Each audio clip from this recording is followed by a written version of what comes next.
7h16, de volta com o Manhã no Ar e as principais notícias dessa quarta-feira.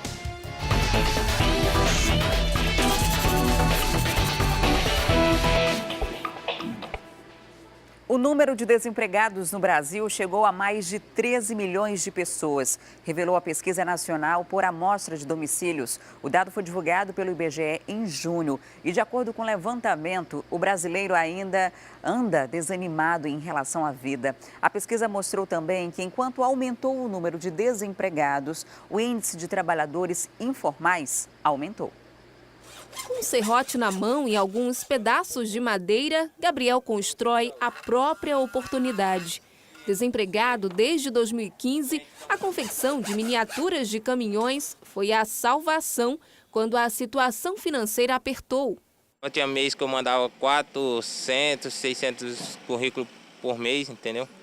Aí não consegui nada. Aí eu corri atrás dessa arte maravilhosa aqui. O caso do Gabriel é também o de milhares de pessoas que tiveram de buscar na informalidade uma fonte de renda.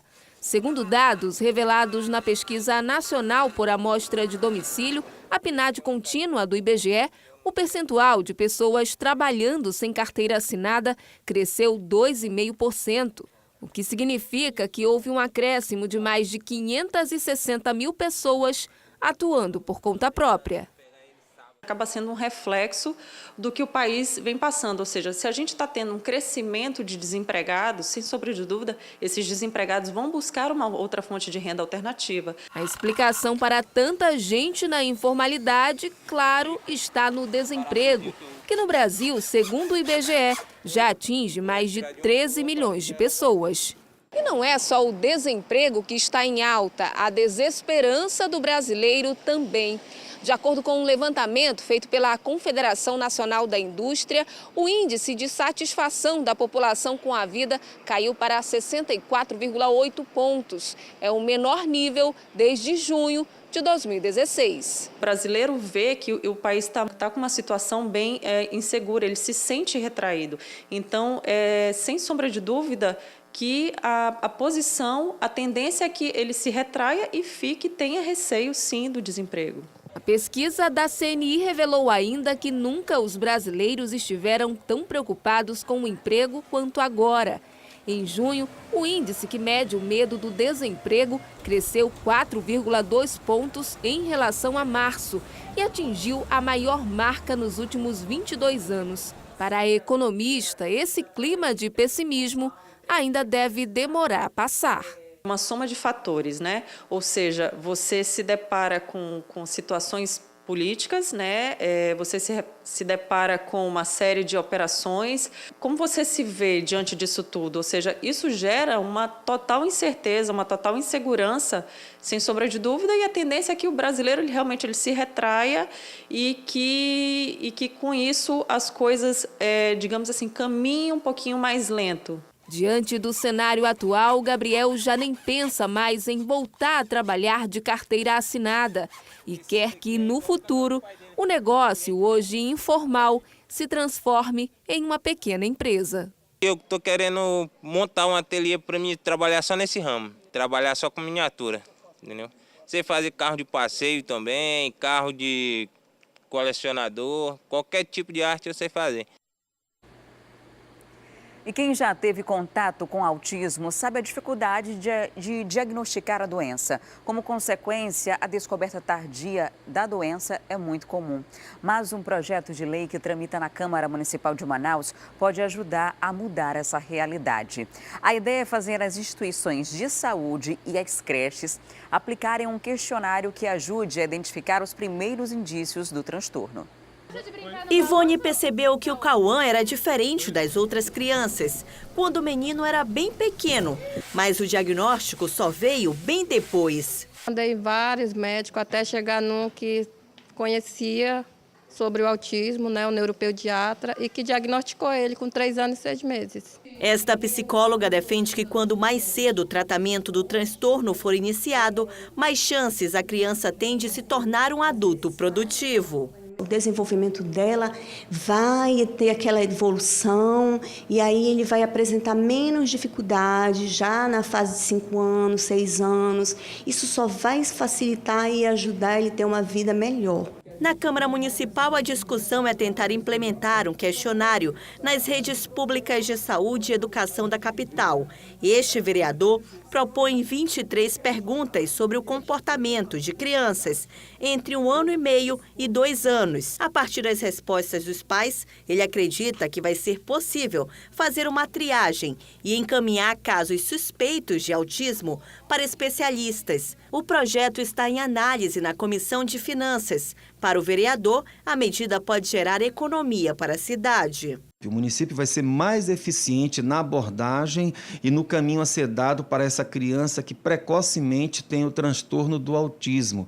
Quando a gente perde tempo, o tratamento fica ainda muito mais caro. O Anderson sabe bem das vantagens de descobrir cedo o distúrbio. O filho dele, o Adonis, tinha menos de 2 anos quando foi diagnosticado com autismo. Hoje, cada conquista do garoto é um verdadeiro orgulho para o pai. Se a gente puder se conscientizar o pai, se conscientizar, antecipar esse tratamento, olha, seu filho vai levar uma vida mais que normal. E a partir de amanhã, 16 estudantes amazonenses vão representar o estado e o Brasil em uma Olimpíada Internacional de Matemática na Tailândia. 6 desses alunos são de um colégio público que tem apenas 1 ano de funcionamento.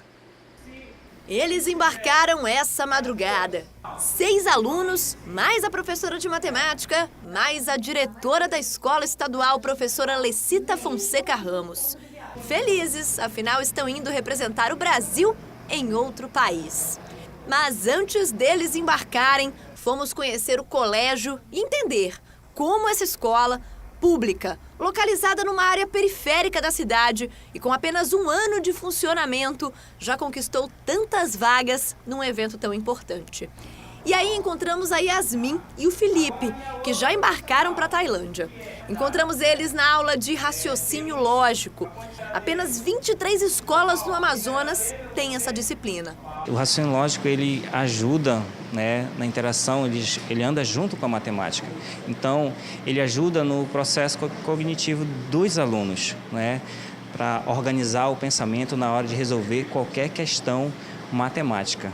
Em sala, o Felipe ainda se preparava para a viagem, mas ainda não acreditava muito que a matemática ia levar ele para tão longe. Para falar a verdade, hoje que eu vou viajar, eu nem estou acreditando ainda. Para mim ainda isso não é uma brincadeira, porque eu sempre imaginei que matemática só dava futuro da engenharia, só que eu nunca ia imaginar que quando eu saísse de casa, numa quinta-feira, eu ia receber notícia que eu ia viajar para fora.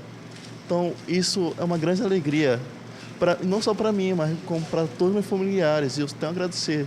A Yasmin já estava mais confiante. Espero trazer uma medalha de ouro. Sonhar pequeno não, né? Tem que sonhar grande sempre.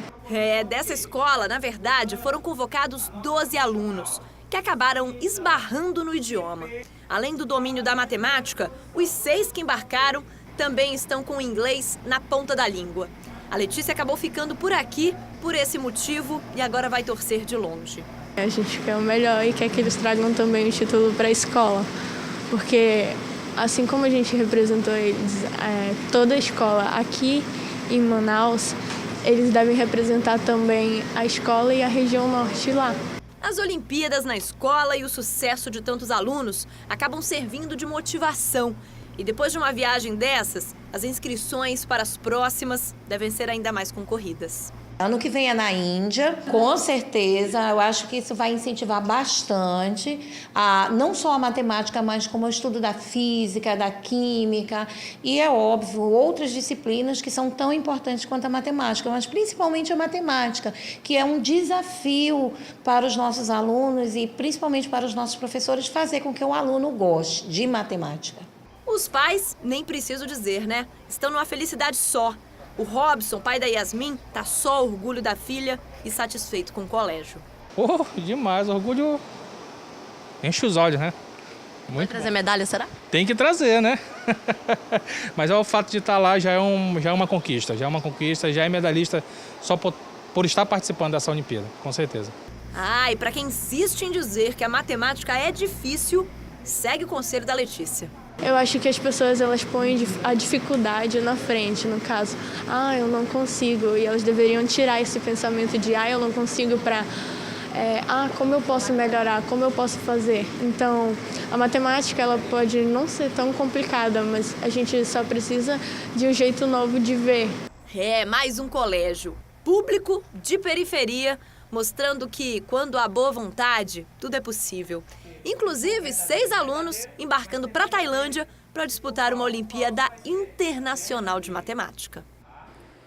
E os bois de Manaus realizam os últimos ensaios para o Festival Folclórico do Amazonas. O palco dessa festa é o Centro Cultural Povos da Amazônia. A gente foi conferir a preparação dos bumbais e mostra agora para você. Na quadra Primos da Ilha, o Boi Brilhante realizou o último ensaio antes da apresentação.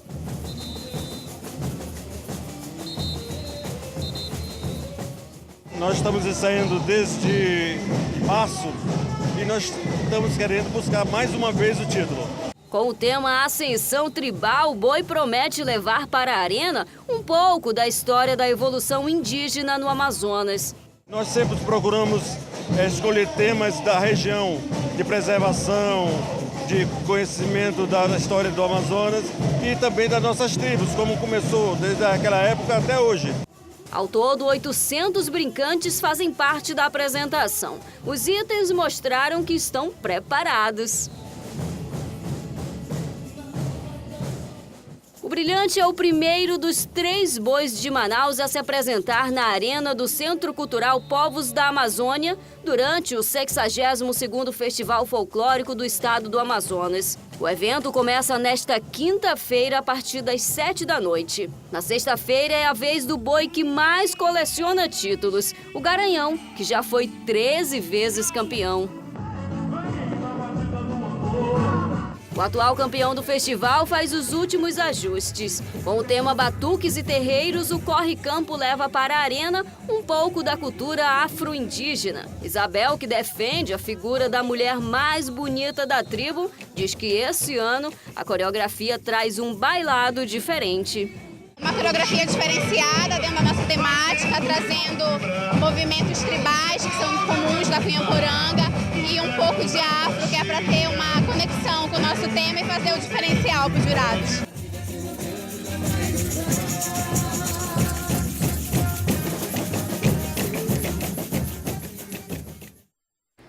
E olha só, antes da gente encerrar, tem informação de trânsito para você. Vem comigo, vamos acompanhar a publicação do Twitter do Manaus Trans.